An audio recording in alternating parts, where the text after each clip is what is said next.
বেরিয়ে যাই এবং বেরিয়ে গিয়ে আমরা যদি শিল প্রভুপাদের জন্য যদি গ্রন্থ বিতরণ করি, শিল প্রভুপাদের জন্য যদি সেবা করি, সেটাই হচ্ছে ফর্মুলা।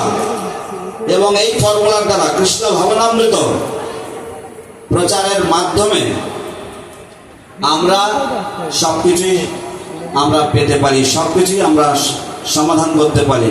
কৃষ্ণ ভাবনামৃত প্রচার করার মাধ্যমেই আমরা ভগবানের নিত্য পার্শ্বদত্ত লাভ করতে পারবো এবং কৃষ্ণ ভাবনামৃত প্রচারের মাধ্যমেই আমরা আমাদের শ্রী গুরুদেবকে সন্তুষ্ট করতে পারবো।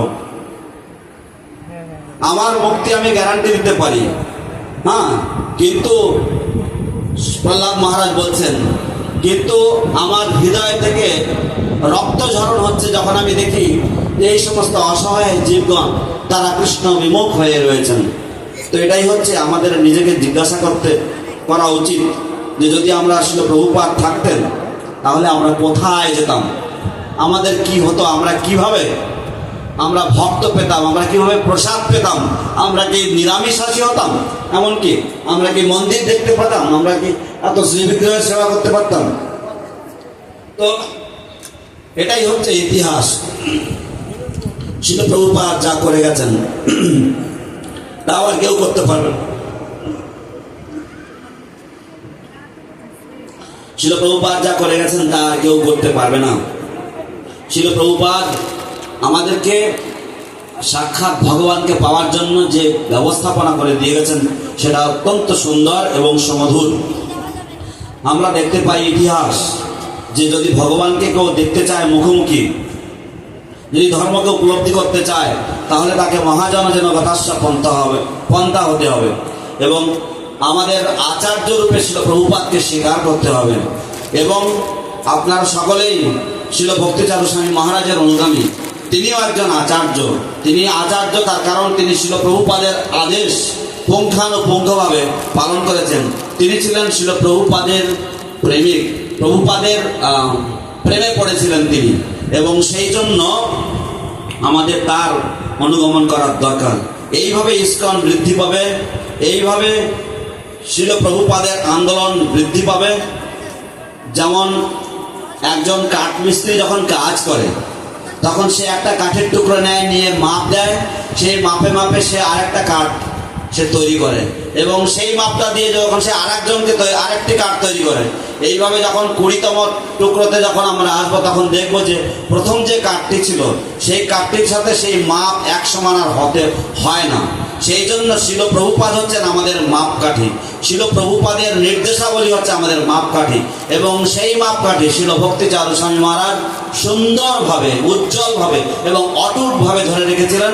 আমাদের সকলেরই কর্তব্য হচ্ছে তার আদর্শ, তিনি যেমন আচার্য সেই রকম ভাবে তার আদর্শ আমাদেরকে অনুগমন করতে হবে, আদর্শ আমাদেরকে পালন করে তার যে ঐতিহ্য সেটা রক্ষা করে চলতে হবে। হরে Krishna. Last 2 days you spoken and give us so much guideline to future, how do we continue serve future ISKCON. অশেষ ধন্যবাদ শ্রীপাদ সর্বদিক প্রভু। আপনি বিগত 2 দিন ধরে আমাদেরকে বিভিন্ন রকম নির্দেশনা দিয়েছেন কিভাবে আমাদের ভবিষ্যতের ইস্কন পরিচালিত হতে পারবে সুষ্ঠুভাবে, How to serve as a disciple Vipralambha Seva. এবং কিভাবে শিষ্য হয়ে বিপ্রলম্বে গুরুদেবের সেবা করে যেতে হয়। Now I would like to request His Holiness Bhakti Prabhu Swami, Bhakti Prabhu Swami, all the way he came from Europe for this program. আমি এখন শ্রীমৎ ভক্তি প্রভাব স্বামী মহারাজকে অনুরোধ করব কিছু বলার জন্য।